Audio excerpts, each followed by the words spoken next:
రోజుల్లోని ప్రజలకి తెలియజేయాల్సిన అవసరం ఉంది కాబట్టి ప్రత్యేకంగా తమని రిక్వెస్ట్ చేసుకోవడం జరిగింది అధ్యక్ష. అవకాశం ఇచ్చినందుకు ప్రత్యేకంగా మీకు ధన్యవాదాలు తెలియజేసుకుంటున్నా.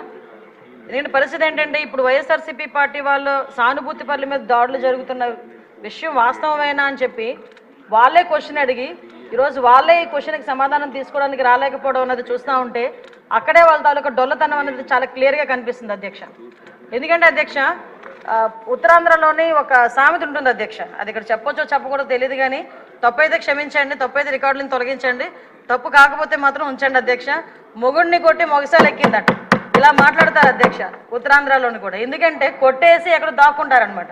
వీళ్ళ పరిస్థితి ఎలా ఉందంటే అధికారం కోల్పోయి 11 సీట్లకే పరిమితం అయినప్పటికీ కూడా తిరిగి వచ్చి టీడీపీ కార్యకర్తల మీదే దౌర్జన్యాలు చేసి టీడీపీ కార్యకర్తలని చంపి మళ్ళా పైగా వాళ్ళ మీద ఏవో దాడులు జరిగిపోతున్నాయి, వాళ్ళ తాలూకా వాళ్ళు ఎవరు చంపేస్తున్నారని చెప్పి ఇక్కడెక్కడా ప్లేస్ లేనట్టుగా ధర్నా చేయడానికి ఢిల్లీ నడివీధుల్లో వెళ్ళి కూర్చొని మేము ధర్నా చేస్తామన్నా 11 మందితో వెళ్ళి కూర్చొని ధర్నా చేయడం అన్నది చూస్తూ ఉంటే చాలా విడ్డూరంగా అనిపిస్తుంది అధ్యక్ష. ఎందుకంటే ఈ మాట చెప్తున్నాను అధ్యక్ష, లాస్ట్ 5 సంవత్సరాలు అంటే మొన్న గవర్నమెంట్ వచ్చింది అతను టీడీపీ ఎన్డీఏ కూటమి వచ్చిన తర్వాత నుంచి ఈ రోజు వరకు పొలిటికల్ హత్యల్లో ఒక 4 హత్యలు జరిగితే ఆ 4 హత్యల్లో ముగ్గురిని తెలుగుదేశం పార్టీ కార్యకర్తలనే చంపేసిన పరిస్థితి కూడా మనందరికీ కూడా తెలుసు అధ్యక్ష. ఈ విషయాన్ని కూడా చాలా క్లియర్గా మేమందరం కూడా ప్రెస్లో కూడా చెప్పడం జరిగింది, విత్ క్రైమ్ నెంబర్స్ నేనైతే ఇవ్వడం జరిగింది అధ్యక్ష. ఇవన్నీ పక్కన పెడితే ఇప్పటికీ కూడా చాలా మంది తెలుగుదేశం పార్టీ కార్యకర్తల మీద వైఎస్ఆర్సీపీ నాయకులు సోషల్ మీడియాలో దాడి చేస్తున్నారు, వ్యక్తిగతంగా దాడులు చేస్తున్నారు, వాళ్ళ ఆస్తుల మీద దాడులు చేస్తున్నారు. అంటే ఇప్పటికీ కూడా అంటే ఎందుకు చెప్తున్నానంటే వాళ్ళు తిరిగి మేము చేస్తున్నామని చెప్పి టీడీపీ వాళ్ళు చేస్తున్నారు, జనసేన వాళ్ళు చేస్తున్నారు, బీజేపీ వాళ్ళు చేస్తున్నారని చెప్పి ఢిల్లీ నడివీధుల్లో కూర్చొని 36 మంది పొలిటికల్ హత్యలు జరిగినాయని ఎంత సిగ్గు లేకుండా మాట్లాడుతున్నారో ఒకసారి మనం కూడా ఆలోచించుకోవాలి అధ్యక్ష. ఇది రాష్ట్ర ప్రతిష్టకి సంబంధించిన విషయం అధ్యక్ష. ఈరోజు 45 రోజుల్లోని ఒక ప్రతిపక్ష హోదా కూడా లేని ఒక ఎమ్మెల్యే, ఒక ప్రతిపక్ష సంబంధించిన ఎమ్మెల్యే ఢిల్లీ దగ్గరికి వెళ్ళి 36 హత్యలు రాజకీయ హత్యలు జరిగినాయి అంటే ఢిల్లీ మీడియా అడిగింది 36 మంది పేర్లు ఉన్నాయని అడిగితే కనీసం పేర్లు కూడా చెప్పడానికి ఇష్టపడక పేర్లు లేవు కాబట్టి చెప్పలేక పక్కకి వెళ్ళిపోయే పరిస్థితి. ఈరోజు మేము అడుగుతున్నాం, అరే 36 హత్యలు జరుగుతున్నాయని అడుగుతున్నావు, ఎక్కడికో వెళ్ళి మాట్లాడుతున్నావు, అసెంబ్లీ సమావేశాలు జరుగుతున్నాయి అక్కడికి వెళ్ళి ధర్నా చేసావు, ఈ రోజు ఇక్కడికి ఆల్రెడీ నువ్వు అమరావతి వచ్చావన్న సంగతి ఇక్కడ మా అందరికీ తెలుసు. ఈ రోజు వచ్చి అసెంబ్లీలో కూర్చొని ఆ 36 మంది వివరాలు ఇచ్చే దమ్ము లేదా నీకు? ఈరోజు ఆ 36 మంది వివరాలు మాకు ఇచ్చి దాని మీద ఎంక్వైరీ చేయించుకునే దమ్ము లేదా నీకు? ఈరోజు అసెంబ్లీ సాక్షిగా అడగాల్సిన వాటిని పక్కన పెట్టుకొని ఎక్కడో ఢిల్లీలోకి వెళ్ళి రాష్ట్ర ప్రతిష్టను దెబ్బతీసే విధంగా రాష్ట్రం మీద రక్తమరకలు అంటినట్టుగా వాటి అన్నిటికీ కూడా ఫోటో ఎగ్జిబిషన్ ఒకటి పెట్టి దాన్ని చాలా ఏమార్చి అక్కడ వాళ్ళని ఏదో రకంగా పెట్టుబడులు రాకుండా పరిశ్రమలు రాకుండా అడ్డుకోవడానికి ఒక కుట్రపూరితమైన వాతావరణాన్ని సృష్టించడానికి మాత్రమే చేస్తున్నాడు అధ్యక్ష. ఇతగారి తాలూకా నైజం కూడా చెప్పాలి అధ్యక్ష.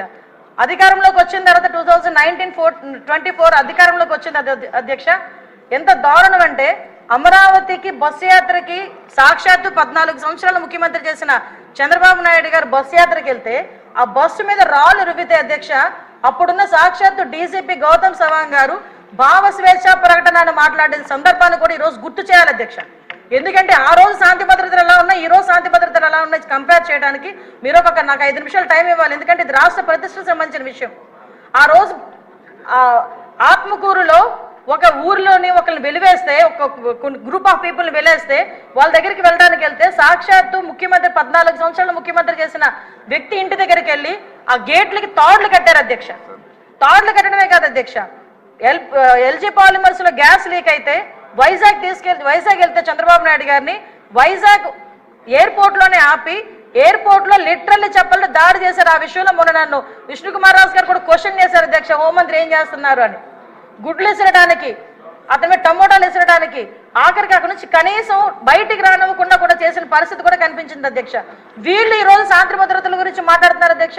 ఇదే పవన్ కళ్యాణ్ గారు ఆ రోజు మన అమరావతి రైతుల గురించి అక్కడికి పాదయాత్ర కింద వెళ్తే ముళ్ళ కంచెలు అడ్డుగా వేశారు అధ్యక్ష.